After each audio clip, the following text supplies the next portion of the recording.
शिव महापुराण कथा अध्याय 25। श्री शिवाय नमस्तुभ्यम। हर हर महादेव। आप सभी का दिन शुभ और मंगलमय हो। आप सभी पर महादेव की कृपा सदा सर्वदा बनी रहे। आज का अध्याय बहुत ही महत्वपूर्ण है क्योंकि इस अध्याय में शिवजी के अवतारों का वर्णन किया गया है। कथा सुनने से पहले वीडियो को अवश्य करें, साथ ही साथ कमेंट बॉक्स में हर हर महादेव लिखना न भूलें। आइए श्रवण करते हैं आगे का वृतांत। सनत कुमार जी बोले, हे व्यास जी, अब मैं आपको भगवान शशिमौली द्वारा दानवराज गजासुर के संहार की कथा सुनाता हूँ। गजासुर महिषासुर का पुत्र था। जब गजासुर को यह पता चला कि देवताओं के हितों की रक्षा करने के लिए उसके पिता महिषासुर का वध कर दिया गया है, तब उसे देवताओं पर बड़ा क्रोध आया। तब गजासुर ने देवताओं से इसका बदला लेने के लिए घोर तपस्या करनी आरंभ कर दी। काफी समय तक गजासुर ब्रह्मा जी को प्रसन्न करने हेतु तप करता रहा, परंतु ब्रह्मा जी वहां प्रकट नहीं हुए। इधर दूसरी ओर उसके तप की ज्वाला धधकती जा रही थी, जिससे देवता चिंतित हो उठे। गजासुर की तपस्या से दग्ध होकर सभी देवता ब्रह्मा जी की शरण में गए और उन्हें गजासुर की तप की अग्नि से जलने की बात बताई। तब ब्रह्मा जी गजासुर को वरदान देने के लिए गए। गजासुर ने ब्रह्मा जी की स्तुति कर उनसे महाबली और अजय होने का वरदान प्राप्त किया। तत्पश्चात ब्रह्मा जी उसे वर देकर वहां से अंतर्धान हो गए। ब्रह्मा जी से अपना मनचाहा वरदान पाकर गजासुर प्रसन्नतापूर्वक अपने स्थान को आ गया। वरदान पाकर वह गर्वित महसूस कर रहा था। उसने चारों दिशाओं में अपने राज्य का विस्तार करना आरंभ कर दिया था। उसने तीनों लोकों सहित देवता, असुरों, मनुष्यों और इंद्रादि तथा सब गंधर्वों को जीतकर उनके तेज का हरण कर लिया। उसने सभी देवताओं को बहुत परेशान किया। पृथ्वी पर रहने वाले सभी ऋषि मुनियों, तपस्वियों, साधु संतों और ब्राह्मणों को गजासुर दुख देने लगा तथा उनके कार्यों में बाधा डालने लगा। इस प्रकार गजासुर अपना राज्य फैलाता जा रहा था। एक बार वह भगवान शिव की प्रिय नगरी काशी में जाकर वहां सबको सताने लगा।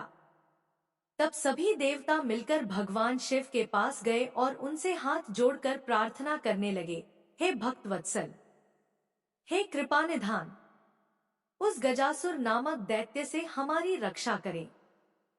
देवताओं की प्रार्थना मानकर भगवान शिव सबकी रक्षार्थ अपना त्रिशूल लेकर गजासुर का वध करने के लिए पहुंचे।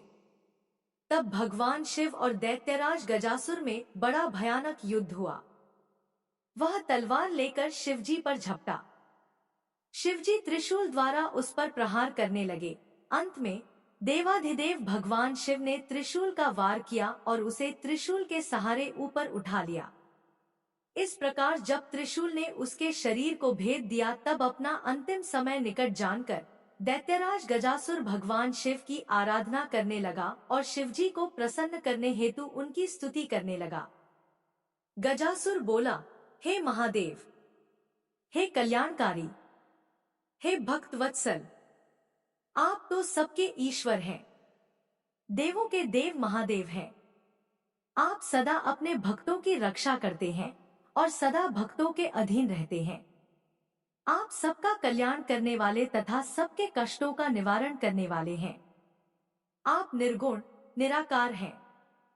सब शरणागतों की रक्षा कर आप उनकी इच्छाओं को पूरा करते हैं। ऐसे देवाधिदेव भगवान महादेव शिव को मैं प्रणाम करता हूँ। प्रभु, मुझ पर प्रसन्न होइए और मेरे कष्टों का निवारण कीजिए। दैत्यराज गजासुर की भक्ति भावना से की हुई उत्तम प्रार्थना को सुनकर भगवान शिव को बहुत प्रसन्नता हुई। वे बोले, दैत्येंद्र, मैं तुम पर प्रसन्न हूँ, जो चाहो मांग सकते हो। तुम्हारी मनोकामना मैं अवश्य पूरी करूंगा। भगवान शिव के वचनों को सुनकर गजासुर प्रसन्नतापूर्वक बोला, हे देवाधिदेव भक्तवत्सल भगवान शिव, यदि आप सच में मेरी आराधना से प्रसन्न हुए हैं तो मेरी विनती स्वीकार करें। प्रभु, आपने अपने पवित्र त्रिशूल से मेरे शरीर को स्पर्श किया है, इसलिए मैं यह चाहता हूँ कि मेरे शरीर का चर्म आप धारण करें। भगवान, आप सदा मेरी खाल का ही ओढ़ना धारण करें और आज से आप कृत्तिवासा नाम से विख्यात हों। भगवान शिव ने प्रसन्नतापूर्वक दैत्यराज गजासुर को उसका इच्छित वरदान प्रदान किया और बोले, हे गजासुर, तुम्हारे शरीर को आज मेरी प्रिय काशी नगरी में मुक्ति मिलेगी। तुम्हारा शरीर यहाँ मेरे ज्योतिर्लिंग के रूप में स्थापित होगा और कृत्तिवासेश्वर नाम से जग प्रसिद्ध होगा। इसके दर्शनों से मनुष्यों को मुक्ति और मोक्ष की प्राप्ति होगी। यह कहकर भगवान शिव ने गजासुर के शरीर की चर्म को ओढ़ लिया और कृत्तिवासेश्वर ज्योतिर्लिंग की स्थापना की, जिसके फलस्वरूप वहां काशी में बहुत बड़ा उत्सव हुआ। सब देवता बहुत प्रसन्न हुए। तत्पश्चात भगवान शिव वहां से अंतर्धान हो गए। सनत कुमार जी बोले, हे व्यास जी, अब मैं आपको भगवान शिव द्वारा दुंदुभिनिर्हराद नामक दैत्य के वध की कथा बताता हूँ। जब भगवान श्रीहरि विष्णु ने महाबली हिरण्याक्ष का वध किया, तब हिरण्याक्ष की माता दिति को बहुत दुख हुआ। तब देवताओं के घोर शत्रु दुंदुभिनिर्हराद ने दिति को अपने साथ मिला लिया और उनसे कहा कि देवताओं की ताकत को तभी कम किया जा सकता है जब उनकी पूजा करने वाले ब्राह्मणों को नष्ट कर दिया जाए। जब ब्राह्मण नष्ट हो जाएंगे तब यज्ञ नहीं होंगे, और जब यज्ञ नहीं होंगे तब देवताओं को भोजन नहीं मिलेगा तथा इस कारण वे निर्बल हो जाएंगे। यह विचार मन में करके वह दुष्ट फिर विचार करने लगा और तपस्या करने वाले ब्राह्मणों की खोज करने लगा। जब उन्हें यह ज्ञात हुआ कि काशी नगरी ब्राह्मणों की भूमि है, इसलिए सर्वप्रथम हमें वहीं से अपना कार्य आरंभ करना चाहिए। वह दुंदुभिनिर्हराद नामक दैत्य कुशा और समिधा लेने जाने वाले ब्राह्मणों को मारने लगा। वह नदियों और तालाबों में जलजीव बनकर छिप जाता तथा वहां स्नान करने आए साधुओं और तपस्वियों को वहीं मार देता तथा वनों में वंचर बनकर ब्राह्मणों का वध कर देता। रात में बाघ का रूप धारण करके वह ब्राह्मणों को खाने लगा। दिन में वह मुनियों की तरह ध्यान लगाकर मुनियों के बीच बैठ जाता। इस प्रकार उस दुष्ट राक्षस ने बहुत सारे ब्राह्मणों का वध कर दिया। एक शिवरात्रि के दिन भगवान शिव का एक भक्त देवालय में बैठकर भगवान शिव का पूजन करने के पश्चात ध्यान कर रहा था। निर्हराद ने जब इस प्रकार उसे अकेला देखा तो बाघ का रूप धारण कर उसे खाने के लिए आगे बढ़ा, परंतु उसने पहले ही अपने चारों ओर शिव मंत्र रूपी कवच धारण किया हुआ था, इसलिए वह उस शिव भक्त को खा नहीं सका। इधर भक्तवत्सल भगवान शिव ने अपने भक्त पर आए उस संकट को जान लिया। वह उसकी रक्षा के लिए शिवलिंग से प्रकट गए और जैसे ही दुंदुभिनिर्हराद दोबारा बाघ रूप में उस ब्राह्मण पर झपटा, भगवान शिव ने उसे धर दबोचा। फिर उसे अपने बगल में दबाकर उन्होंने उसके सिर पर मुक्के से प्रहार किया। उस दैत्य की भयानक चिंगार से पूरा आकाश गूंज उठा, जिसे सुनकर आसपास जो भी ब्राह्मण और तपस्वी थे तुरंत उस स्थान की ओर दौड़े और वहां का अद्भुत दृश्य देखकर आश्चर्यचकित हो गए। भगवान शिव ने उस दुंदुभिनिर्हराद नामक असुर को अपनी बगल में दबा रखा था। यह देखकर सभी ब्राह्मण और भक्तजन हाथ जोड़कर भगवान शिव की आराधना करने लगे। तब उनकी भक्ति भावना से की गई आराधना को सुनकर भगवान शिव बोले, हे मेरे प्रिय भक्तों, जो मनुष्य यहाँ आकर श्रद्धा भाव से मेरे स्वरूप का दर्शन करेगा, मैं उसके सभी कष्टों और दुखों का नाश कर दूंगा। मेरे इस लिंग का स्मरण करने के पश्चात आरंभ किए गए हर कार्य में मनुष्यों को सफलता मिलेगी। इस संसार में जो भी मनुष्य व्याघ्रेश्वर नामक उत्तम शिवलिंग के प्राकट्य के इस उत्तम चरित्र को स्वच्छ निर्मल मन एवं श्रद्धा भाव से सुनेगा, सुनाएगा, पढ़ेगा या पढ़ाएगा, उसकी सभी मनोकामनाएं अवश्य पूरी होंगी तथा उसके समस्त दुखों और कष्टों का नाश होगा। अंत में उस मनुष्य को मोक्ष की प्राप्ति होगी। भगवान शिव की उत्तम लीला से संबंधित यह कथा स्वर्ग, यश और आयु प्रदान करने वाली तथा वंश वृद्धि करने वाली है। सनत कुमार जी बोले, हे महामुनि वेद व्यास जी, अब मैं आपको विदल और उत्पल नामक दो महादैत्यों के विनाश की कथा सुनाता हूँ। विदल और उत्पल दैत्यों ने ब्रह्मा जी की कठोर तपस्या करके उनसे किसी भी पुरुष के हाथों से न मरने का वरदान प्राप्त कर लिया था। यह वरदान पाकर वे दोनों दैत्य अपने को महावीर, बलवान और पराक्रमी समझने लगे थे।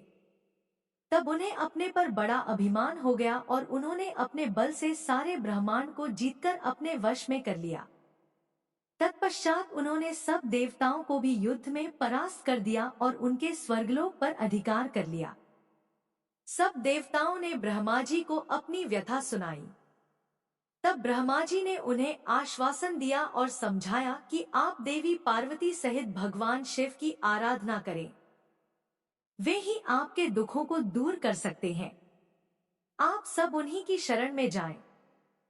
भगवान भक्तवत्सल है, वे निश्चय ही आपका कल्याण करेंगे।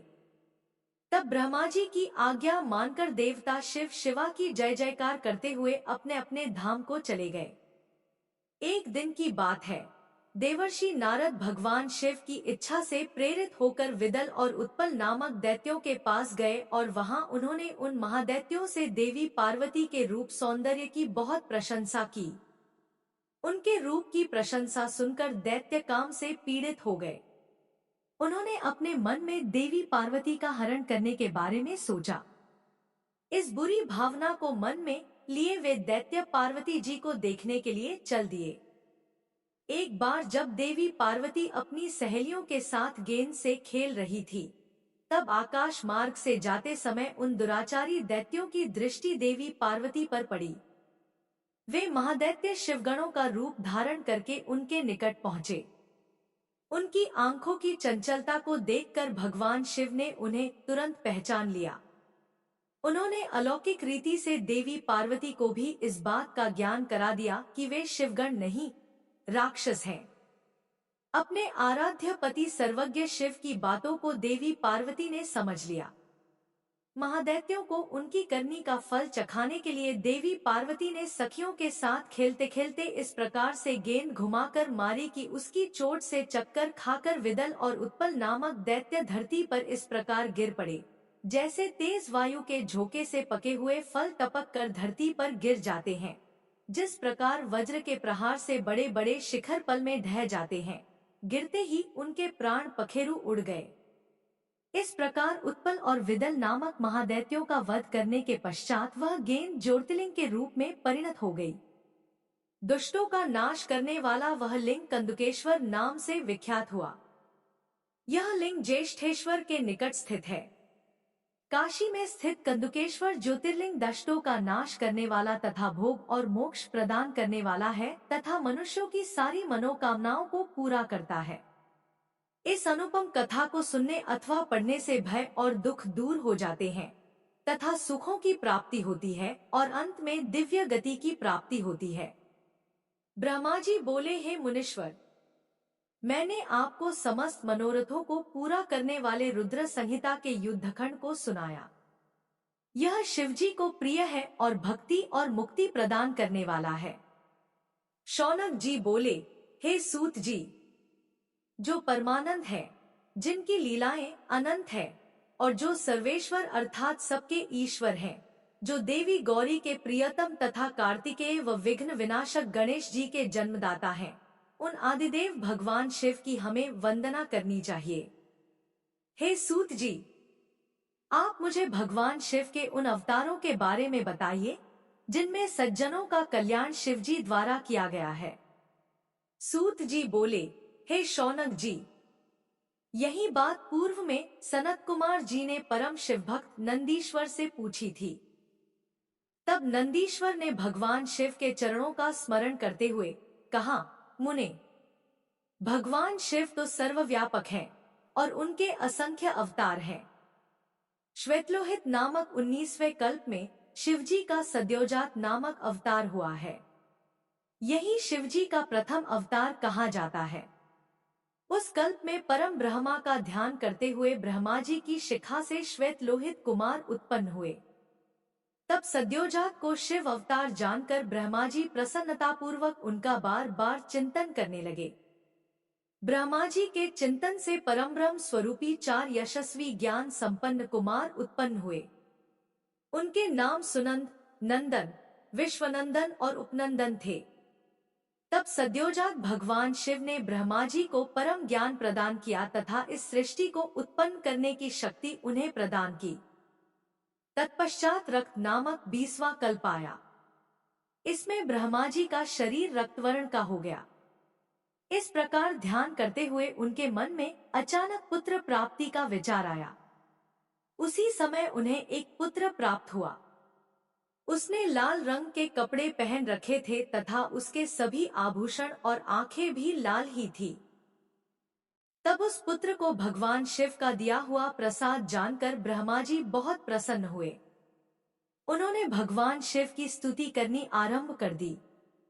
उस लाल वस्त्रधारी के विरज, विवाह, विशाख और विश्वभान नाम के 4 पुत्र हुए। तत्पश्चात वामदेव भगवान शिव ने ब्रह्मा जी को सृष्टि की रचना करने की आज्ञा प्रदान की। इसके बाद 21वां कल्प आया, जिसमें ब्रह्मा जी ने पीले वस्त्र धारण किए। पुत्र कामना का ध्यान करते हुए ब्रह्मा जी को एक महान तेजस्वी, दीर्घ भुजाओं वाला पुत्र प्राप्त हुआ। उस पुत्र को ब्रह्मा जी ने अपनी बुद्धि से तत्पुरुष शिव समझा। तब उन्होंने गायत्री का जाप आरंभ किया। देवी गायत्री एवं शिव कृपा से उस पीत वस्त्रधारी दिव्य कुमार के अनेकों पुत्र हुए। इसके पश्चात शिव नामक कल्प हुआ। इससे ब्रह्मा जी को हजारों वर्षों बाद एक दिव्य कुमार की प्राप्ति हुई। वह बालक काले रंग का था। उसने काले कपड़े, काली पगड़ी और सभी वस्तुएं काले रंग की ही धारण कर रखी थी। तब इस अघोर तथा घोर पराक्रमी कृष्ण एवं अद्भुत देवेश को देखकर ब्रह्मा जी ने प्रणाम किया। फिर ब्रह्मा जी उनकी स्तुति करने लगे। उस कृष्णवर्णी कुमार के कृष्ण, कृष्णशिख, कृष्णास्य और कृष्ण कंठधारी नामक 4 पुत्र उत्पन्न हुए। ये सभी तेजस्वी और शिवस्वरूप ही थे। इन्होंने ही ब्रह्मा जी द्वारा रची जा रही सृष्टि का विस्तार करने के लिए घोर नामक योग का प्रचार किया।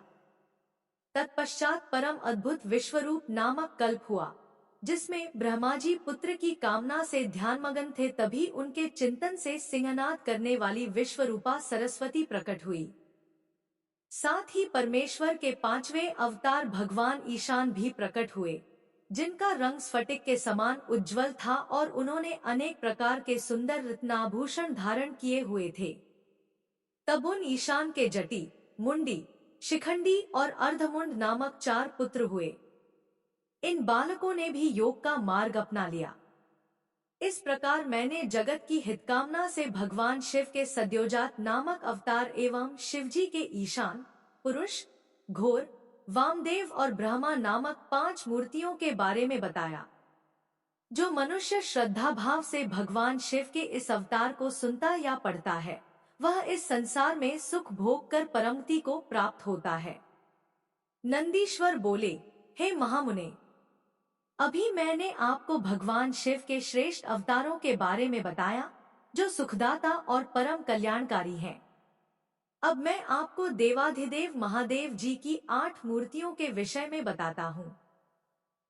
मुने, इस विश्व में भगवान शिव की प्रसिद्ध अष्टमूर्तियां निम्न है: शर्व, भव, रुद्र, उग्र, भीम, पशुपति, ईशान और महादेव। ये 8 मूर्तियां सूत्र में मणियों की तरह पिरोई गई हैं। भगवान शिव की ये अष्टमूर्तियां पृथ्वी, जल, अग्नि, वायु, आकाश, क्षेत्रज्ञ, सूर्य और चंद्रमा में अधिष्ठित है। शास्त्रों के अनुसार भगवान शिव का विश्वंभर रूप इस चराचर जगत को धारण करने वाला है। उन्हीं का भव रूप सलिलात्मक एवं समस्त जगत को जीवन प्रदान करने वाला है और संसार का पालन करता है एवं उसे चलाता है। यही तीसरी मूर्ति का उग्र रूप है। महादेव जी के आकाशात्मक रूप को भीम कहते हैं, जिससे राज समुदाय का भेदन होता है। भक्तवत्सल भगवान शिव का पशुपति रूप आत्माओं का अधिष्ठान करने वाला, संपूर्ण क्षेत्र में निवास करने वाला है। यही पशु एवं जीवों के पाश को काटने वाला है। महादेव जी का इस संसार को प्रकाशित करने वाला सूर्य रूप ईशान है और यही आकाश में फैला हुआ है। भगवान शिव का अमृतमय रश्मियों वाला तथा संसार को तृप्त करने वाला रूप महादेव के नाम से पुकारा जाता है। आत्मा देवाधिदेव भगवान शिव का 8वां मूर्ति रूप है और अन्य मूर्तियों की व्यापिका है। भगवान शिव के इस अष्टमूर्ति स्वरूप के कारण ही पूरा संसार शिवमय है। जिस प्रकार पौधे को पानी से सींचने से शाखाएं एवं फूल पुष्पित होते हैं, उसी प्रकार शिव स्वरूप से यह विश्व परिपुष्ट होता है। जिस प्रकार पिता पुत्र को देखकर हर्षित होता है, उसी प्रकार इस जगत के पिता भगवान शिव भी अपने भक्तों को हर्षित और प्रसन्न देखकर संतुष्ट होते हैं और उन्हें आनंद की प्राप्ति होती है। इसलिए हमें सदैव भक्तिभाव से उनकी प्रसन्नता हेतु कार्य करना चाहिए। नंदीश्वर बोले, जब ब्रह्मा जी द्वारा रची हुई इस सृष्टि का विस्तार नहीं हुआ, तब वे बड़े चिंतित होकर विस्तार के उपायों के विषय में सोचने लगे। ब्रह्मा जी ने विचार किया कि यदि कोई इस संबंध में मेरी मदद कर सकता है तो वे सिर्फ भगवान शिव हैं। तब अपने आराध्य देव भगवान शिव को प्रसन्न करने हेतु उन्होंने शिव शिवा के संयुक्त रूप की आराधना करनी आरंभ कर दी। उनकी स्तुति से प्रसन्न होकर भगवान शिव उनके सामने प्रकट हुए और बोले, हे ब्रह्मान, कहो क्या चाहते हो? अपने मनोरथ के विषय में बताओ ताकि मैं उसे करने में तुम्हारी मदद कर सकूं। भगवान शिव के इस प्रकार के वचन सुनकर ब्रह्मा जी ने अपने दोनों हाथ जोड़कर भगवान शिव की स्तुति की और बोले, हे देवाधिदेव महादेव शिव शंकर, आप तो अपने भक्तों के रक्षक हैं। आप उनके समस्त दुखों को दूर करके उनको अभीष्ट फल प्रदान करते हैं। भगवान, आपकी आज्ञा के अनुसार मैंने सृष्टि की रचना की है, परंतु भगवान, मेरे द्वारा रची गई सृष्टि का विस्तार नहीं हो रहा है। यदि यह कार्य इसी तरह होता रहा तो कभी भी सृष्टि में वृद्धि नहीं हो पाएगी।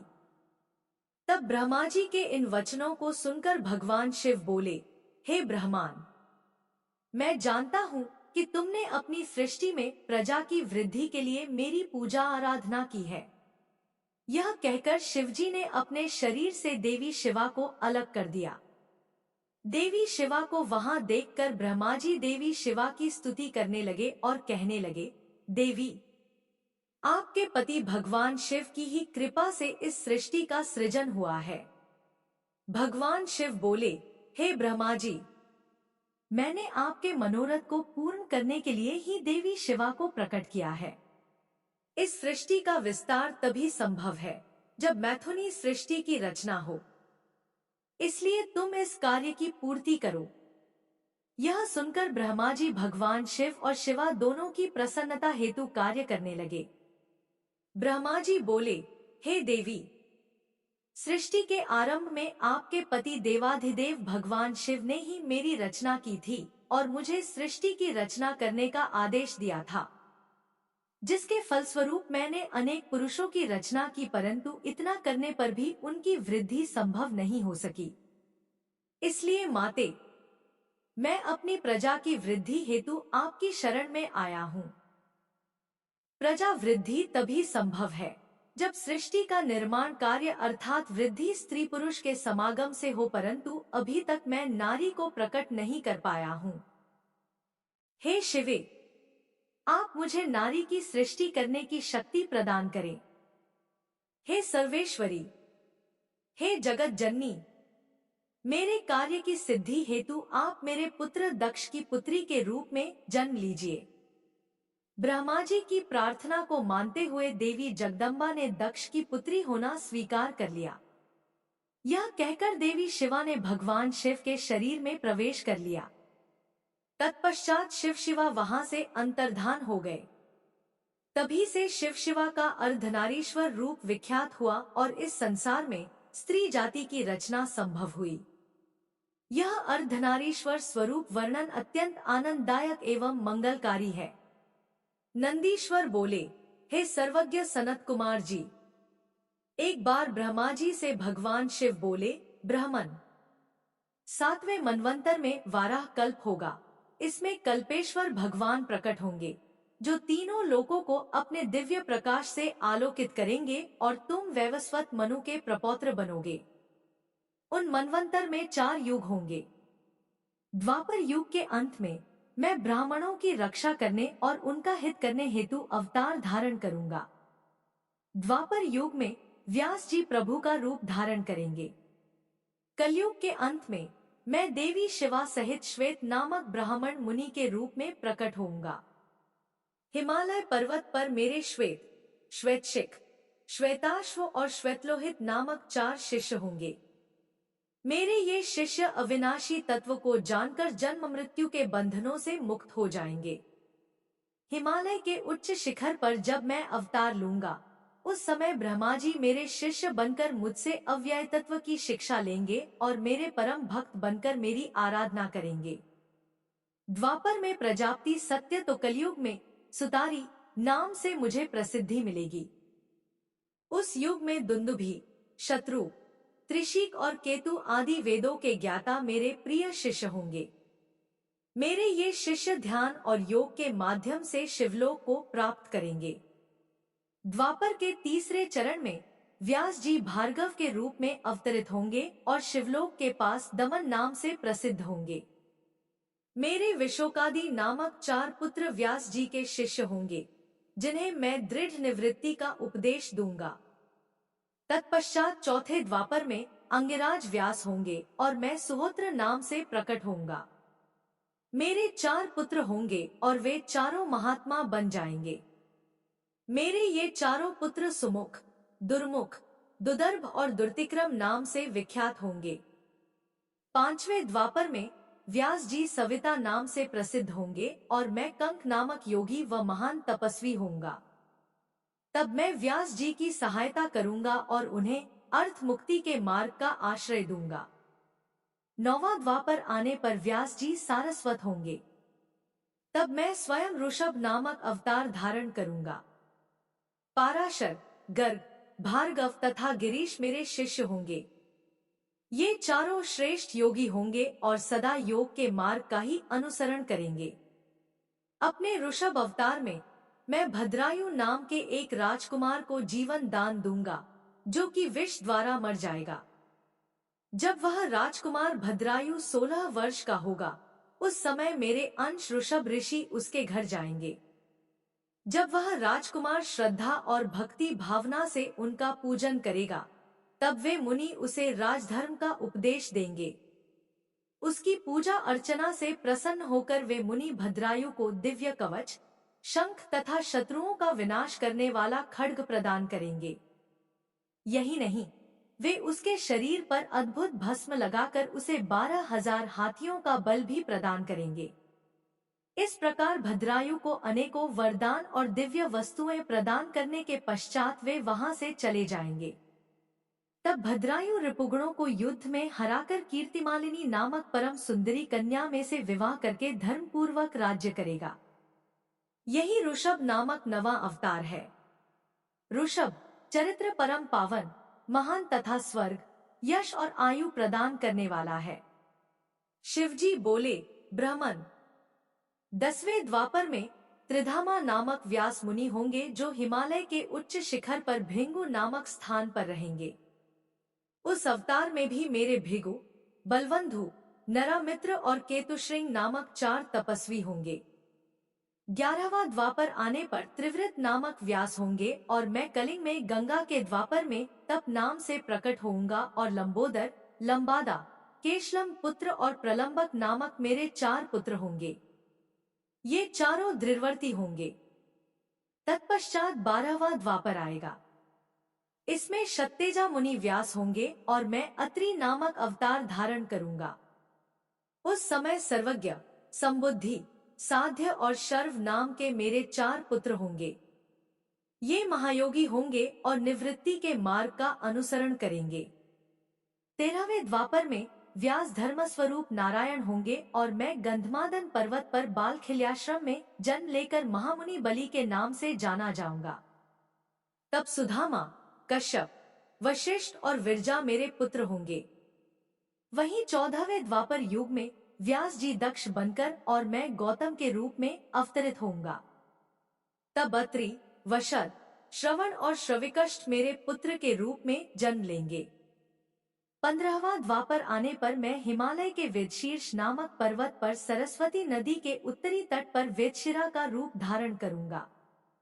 वेदशिरा के अवतार में कुणी, कुणिबाहु, कुशरीर और कुनेत्रक नाम के 4 वीर पराक्रमी पुत्र उत्पन्न होंगे। उस समय व्यास जी त्रयारुणी नामक अवतार में होंगे। 16वां द्वापर युग आने पर व्यास जी देव नाम धारण करेंगे और मैं गोकर्ण नामक वन में गोकर्ण बनकर जन्म लूंगा तथा काश्यप, उष्णा, च्यवन और बृहस्पति मेरे 4 पुत्र होंगे।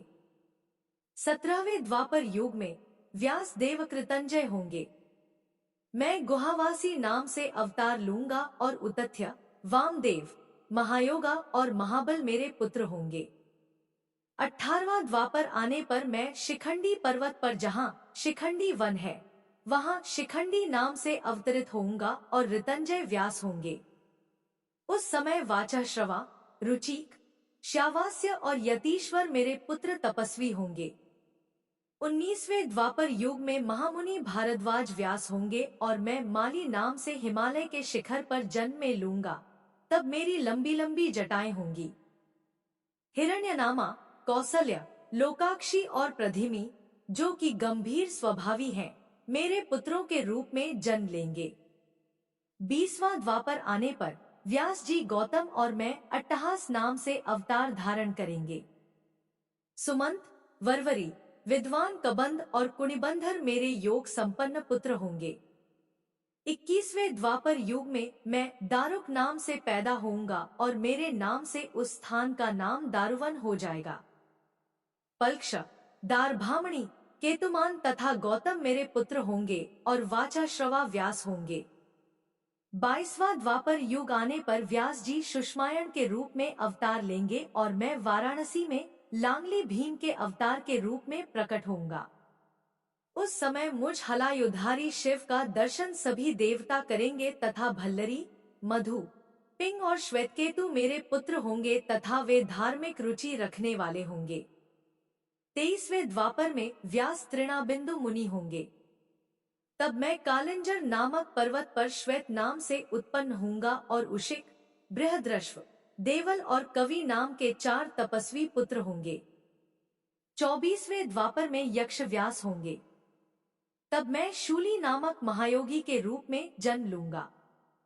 शालिहोत्र, अग्निवेश, युवनाश्व और शरदवसु मेरे पुत्र होंगे। जब 25वां द्वापर युग आएगा, उस समय शक्ति नाम से व्यास अवतार धारण करेंगे और मैं मुंडीश्वर नाम से प्रकट होऊंगा। 26वें द्वापर में पाराशर व्यास होंगे और मैं भद्रवट नगर में सहिष्णु के रूप में अवतरित होऊंगा। 27वां द्वापर आने पर मैं सोम शर्मा नाम से प्रभास नामक तीर्थ में अवतार धारण करूंगा। उस समय व्यास जी जातुकर्ण नाम से प्रसिद्ध होंगे। 28वें द्वापर युग में भगवान श्रीहरि विष्णु पराशर के पुत्र के रूप में जन्म लेंगे और उनका नाम द्वैपायन व्यास होगा। उस समय श्री कृष्ण अपने छठे अंश से वसुदेव के पुत्र के रूप में जन्म लेकर वासुदेव नाम से जगत प्रसिद्ध होंगे। तब मैं लकुली के नाम से प्रकट होऊंगा। इस प्रकार देवाधिदेव भगवान शिव ने मनवंतर के चतुर्युगियों के योगेश्वतारों का वर्णन किया। इन 28 योगेश्वतारों में उनके 4 परमप्रिय शिष्य होंगे, जो शरीर पर भस्म और मस्तक पर त्रिपुंड, गले में रुद्राक्ष की माला धारण किए होंगे। ये शिष्य विद्वान और भक्त होंगे। सनत कुमार जी ने पूछा, हे प्रभो, आप महादेव जी के अंश से उत्पन्न होकर भगवान शिव को कैसे प्राप्त हुए? कृपा कर मुझे इस उत्तम कथा का वर्णन सुनाइए।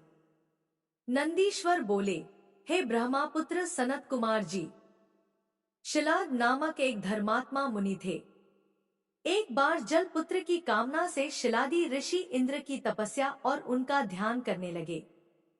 तब देवराज इंद्र ने प्रकट होकर उनसे कहा कि मैं आपकी इच्छा को पूरा करने में असमर्थ हूँ। अतः आप परमपिता परमेश्वर भक्तवत्सल भगवान शिव की स्तुति करो। वे ही आपकी इच्छा पूरी करने में सक्षम है। यह सुनकर शिलाद प्रसन्न होकर पूर्ण भक्ति भावना और श्रद्धा पूर्वक देवाधिदेव भगवान शिव की तपस्या करने लगा। शिलाद की कठोर तपस्या से प्रसन्न होकर भगवान शिव ने उसे साक्षात दर्शन दिए और बोले, हे शिलाद, ब्रह्मा जी, श्रीहरि विष्णु सहित सभी देवताओं और ऋषि मुनियों ने मेरे अवतार धारण करने के लिए मेरी तपस्या की और मुझे सभी इस पूरे संसार का पिता मानते हैं। फिर भी मैं आपको अपना पिता बनने का वरदान देता हूँ। मैं आपका अयोनिज पुत्र बनकर जन्म लूंगा और मेरा नाम नंदी होगा। यह कहकर भगवान शिव वहां से अंतर्धान हो गए। तत्पश्चात शिलाद भगवान शिव की जय जयकार करते हुए अपने आश्रम में चले गए। वहां उन्होंने सभी को यह बात बताई।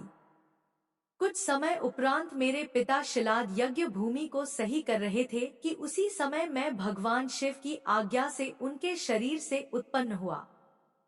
तब चारों ओर प्रसन्नता छा गई। जब मेरे पिता शिलाद ने मेरे बाल रूप को देखा, जो सूर्य और अग्नि के समान तेज, प्रभावशाली और प्रकाशमान था, हाथ में त्रिशूल एवं सिर पर जटाजूट धारण किया था, तो मेरा रूप देखकर वे आनंद से झूम उठे।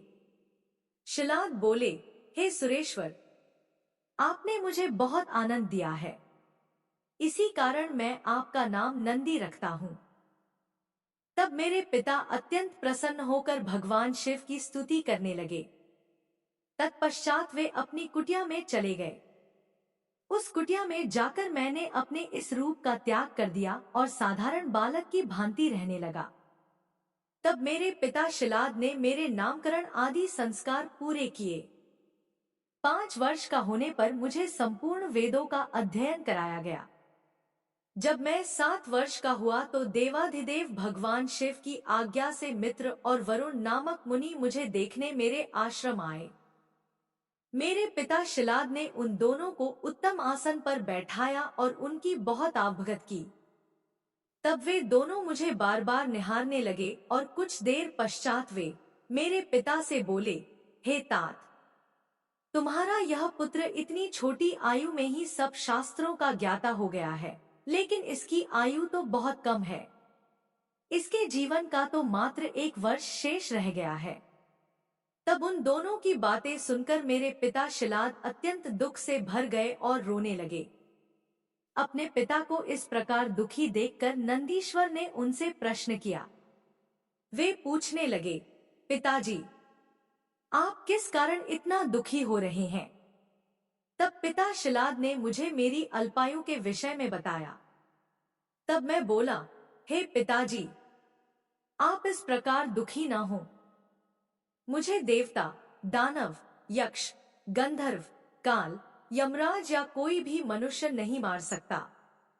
मेरी अल्पायु में मृत्यु नहीं होगी। मेरे इस प्रकार के वचनों को सुनकर मेरे पिता शिलाद ने पूछा कि पुत्र, तुमने ऐसा कौन सा तप किया है या तुम्हें ऐसी कौन सी शक्ति प्राप्त हो गई है जो तुम ऐसा कह रहे हो? तब मैंने कहा, हे पिताजी, मैं भगवान शिव की आराधना और स्तुति से ही मृत्यु को दूर भगा दूंगा। आप चिंता न करें। यह कहकर नंदी ने पिता शिलाद को प्रणाम किया और स्वयं वन की ओर चल दिया।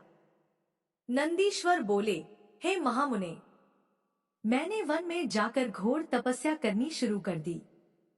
मैं स्वच्छ मन और श्रद्धा भाव से भगवान शिव के 3 नेत्र, 10 भुजा तथा 5 मुख वाले रूप का ध्यान करते हुए मंत्र का जाप करने लगा। मेरी दुष्कर तपस्या से अभिभूत होकर भगवान शिव प्रसन्न हो गए। तब भगवान शिव ने देवी पार्वती सहित मुझे दर्शन दिए। भगवान शिव बोले, हे शिलाद पुत्र नंदी, मैं तुम्हारी इस तपस्या से बहुत प्रसन्न हुआ हूँ।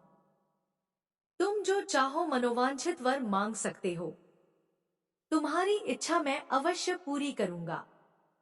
देवाधिदेव भगवान शिव के ये उत्तम वचन सुनकर मैं उनके चरणों में गिर पड़ा और पुनः उनकी स्तुति करने लगा। तब भगवान शिव ने अपने हाथों से मुझे ऊपर उठाया और बोले, हे वत्स नंदी, मेरे होते हुए भला तुम्हें मृत्यु भय कैसा? तुम अजर अमर हो और सदा मेरे गणनायक बनकर रहोगे। मेरा प्रेम तुम पर सदा बना रहेगा और तुम मृत्यु को कभी प्राप्त नहीं होगे। तुम्हारे घर पधारे वे दोनों मुनि मैंने ही भेजे थे। अतः अब तुम अपने शोक और चिंताओं को त्याग दो। यह कहकर भगवान शिव ने कमल के फूलों की माला अपने गले में से उतारकर मेरे गले में डाल दी। माला मेरे गले में पड़ते ही मेरे 3 नेत्र और 10 भुजाएं हो गई। तत्पश्चात भगवान शिव मुझसे बोले कि तुम और क्या चाहते हो? मैंने कहा, प्रभु, मैं आपकी सवारी बनना चाहता हूँ। तब महादेव शिवजी ने अपनी जटाओं से हार के समान निर्मल जल मुझ पर छिड़क कर कहा कि नंदी हो जाओ। तब उन परमेश्वर शिव की जटा से जटोरक, त्रिस्तोता, वृषभध्वनि, स्पणितका और जम्बू नदियां बह निकली। ये 5 नदियां पंचद नाम से जप्तेश्वर नामक स्थान के पास बह रही हैं। जो मनुष्य इन पंचनद नामक नदियों पर जाकर प्रसन्न मन से भगवान शिव की उपासना करता है, उसे परम मोक्ष की प्राप्ति होती है। उसकी सभी कामनाएं भगवान शिव अवश्य पूरी करते हैं। भगवान शिव ने देवी पार्वती से कहा कि देवी, मैं नंदी को अपने गणों का अधिपति बनाना चाहता हूँ। शिवजी के वचन सुनकर देवी पार्वती बोली, प्रभु, मैं नंदी को अपना पुत्र मानती हूँ। तब भगवान शिव ने अपने सभी गणों को बुलाकर उनसे कहा कि मैंने नंदी को आप सब गणों का अधिपति बनाया है। भगवान शिव का यह कथन सुनकर सभी गणों ने प्रसन्नतापूर्वक उन्हें अपना स्वामी स्वीकार किया। फिर सब देवताओं और मुनियों ने नंदी का अभिषेक किया। तत्पश्चात नंदी का विवाह मरुतों की सुंदर दिव्य कन्या सुयशा से संपन्न हुआ। नंदी ने सपत्नीक परमेश्वर शिव को नमस्कार किया। महादेव जी ने नंदी को ऐश्वर्य संपन्न, महायोगी, महान धनुर्धारी, अजय और महाबली होने का आशीर्वाद प्रदान किया। देवी पार्वती ने प्रसन्नतापूर्वक नंदी से मनोवांछित फल मांगने के लिए कहा। नंदी बोला कि हे माते, मेरी सदैव आपके चरणों में भक्ति बनी रहे। यह सुनकर देवी पार्वती ने उसकी इच्छा पूर्ण कर दी। तत्पश्चात सब देवताओं ने भी हर्षित मन से मुझे अनेक वरदान प्रदान किए। तब भगवान शिव से आज्ञा लेकर सब उनका गुणगान करते हुए अपने स्थान को चले गए। महामुने, नंदीश्वर के अवतार का वर्णन शिव भक्ति बढ़ाने वाला और आनंददायक है। इसे पढ़ने अथवा सुनने से सभी सुखों की प्राप्ति होती है। नंदीश्वर बोले, हे सनत कुमार जी, भगवान शिव के परम रूप भैरव जी हैं। एक समय की बात है, ब्रह्मा जी सुमेरु पर्वत पर बैठकर ध्यान में मग्न थे। उसी समय देवता उनके पास आए और उन्हें हाथ जोड़कर नमस्कार करने लगे। तत्पश्चात उन्होंने पूछा, हे ब्राह्मण, इस संसार में अविनाशी तत्व क्या है? कृपा कर इस विषय में हमें बताइए। तब भगवान शिव की माया से मोहित होकर ब्रह्मा जी बोले, हे देवताओं, आपकी प्रसन्नता के लिए मैं आपको उस अविनाशी तत्व के बारे में बताता हूँ। इस संसार में मुझसे बढ़कर कोई भी नहीं है। मेरे द्वारा ही यह सारा संसार उत्पन्न हुआ है। मैं ही स्वयंभू, अज, ईश्वर, अनादि, भोक्ता, ब्रह्मा और निरंजन आत्मा हूँ। मेरे कारण ही संसार प्रवृत्त और निवृत्त होता है। ब्रह्मा जी के इन वचनों को सुनकर वहीं बैठे भगवान श्रीहरि विष्णु को बहुत बुरा लगा। तब श्रीहरि ब्रह्मा जी को समझाते हुए बोले कि ब्राह्मण, तुम इस प्रकार अपनी स्वयं ही प्रशंसा न करो, क्योंकि मेरी आज्ञा के फलस्वरूप ही तुम इस सृष्टि के रचयिता हो। इस प्रकार ब्रह्मा जी व श्रीहरि आपस में लड़ाई करने लगे। दोनों ही अपने को बड़ा और दूसरे को निम्न समझ रहे थे। तब उन्होंने अपने को उच्च सिद्ध करने के लिए वेदों का स्मरण किया। फलस्वरूप चारों वेद वहां उपस्थित हो गए। जब ब्रह्मा जी और श्रीहरि विष्णु ने उन चारों वेदों से अपनी श्रेष्ठता के संबंध में पूछा, तब सर्वप्रथम ऋग्वेद भगवान शिव का स्मरण करते हुए बोले, हे ब्राह्मण, हे श्रीहरि, जिसके भीतर समस्त भूत निहित है तथा जिसके द्वारा सब कुछ प्रवृत्त होता है, जिन्हें इस संसार में परम तत्व कहा जाता है, वह एक भगवान शिव ही है। तब यजुर्वेद बोले कि उन परमेश्वर भगवान शिव की कृपा से ही वेदों की प्रामाणिकता भी सिद्ध होती है। उन्हीं भगवान शिवशंकर को संपूर्ण यज्ञों तथा योग में स्मरण किया जाता है। तत्पश्चात सामवेद बोले कि जो समस्त संसार के लोगों को भरमाता है और जिसकी खोज में सदा ऋषिमुनि लगे रहते हैं, जिनकी कांति से सारा विश्व प्रकाशमान होता है, वह त्र्यंबक महादेव जी हैं। इस पर अथर्व बोल उठे, भक्ति से साक्षात्कार कराने वाले तथा समस्त दुखों का नाश करने वाले एकमात्र देव भगवान शिव ही हैं। वेदों द्वारा कहे गए इन वचनों को सुनकर ब्रह्मा और विष्णु बोले, हे वेदों, तुम्हारे वचनों से सिर्फ तुम्हारी अज्ञानता ही झलकती है। भगवान शिव तो सदा नंगे रहते हैं, अपने शरीर पर भस्म धारण करते हैं। उनके सिर पर जटाजूट व गले में रुद्राक्ष है। वे सर्पों को भी धारण करते में हैं। भला शिव को परम तत्व कैसे कहा जा सकता है? उन्हें परमब्रह्म किस प्रकार माना जा सकता है? ब्रह्मा जी और श्रीहरि विष्णु के इन वचनों को सुनकर हर जगह मूर्त और अमूर्त रूप में विद्यमान रहने वाले ओंकार बोले कि भगवान शिव शक्तिधारी हैं। वही परमेश्वर हैं तथा सबका कल्याण करने वाले हैं। वे महान लीलाधारी हैं और इस संसार में सब कुछ उनकी आज्ञा से ही होता है। ओंकार की बातें सुनकर भी ब्रह्मा जी और विष्णु जी की बुद्धि में ये बातें नहीं आईं और वे इसी प्रकार आपस में लड़ते रहे। उनका विवाद खत्म होने का नाम ही नहीं ले रहा था। तभी उन दोनों के बीच में एक विशाल ज्योति प्रकट हो गई। इस विशाल ज्योति का न तो आरंभ था न ही कोई अंत। उस अग्नि की ज्वाला से ब्रह्मा जी का पांचवा मुख जलने लगा। उसी समय कल्याणकारी भगवान शिव वहां प्रकट हो गए। ब्रह्मा जी शिव जी से बोले, हे पुत्र, तुम मेरी शरण में आओ, मैं तुम्हारी रक्षा करूंगा। तुम मेरे सिर से ही प्रकट हुए हो। तुमने प्रकट होकर रोना आरंभ कर दिया था, इसी कारण मैंने तुम्हारा नाम रुद्र रखा था। ब्रह्मा जी के इस प्रकार के वचनों को सुनकर सर्वेश्वर भगवान शिव को भी क्रोध आ गया। उनके क्रोध से तत्काल ही एक पुरुष उत्पन्न हो गया। उसका नाम भैरव था। भगवान शिव ने उस पुरुष को आदेश देते हुए कहा, हे कालराज, तुम साक्षात काल के समान हो, इसलिए आज से तुम जगत में काल भैरव के नाम से विख्यात होगे। तुम ब्रह्मा पर शासन करो और उनके गर्व को नष्ट करो तथा इस संसार का पालन करो। आज से मैं तुम्हें काशीपुरी का आधिपत्य प्रदान करता हूँ। वहां के पापियों को दंड देना तुम्हारा ही कार्य होगा। वहां के मनुष्यों द्वारा किए गए अच्छे बुरे कर्मों का लेखा चित्रगुप्त स्वयं लिखेंगे। भगवान शिव के इस आदेश को काल भैरव ने प्रसन्नतापूर्वक ग्रहण किया। तत्पश्चात उन्होंने अपनी बाहीं उंगली के अग्रभाग से ब्रह्मा जी का पांचवां सिर काट दिया। यह देखकर ब्रह्मा जी भयभीत होकर शत्रुद्रिय का पाठ करने लगे। भगवान शिव की कृपा से दोनों के बीच का विवाद तुरंत समाप्त हो गया।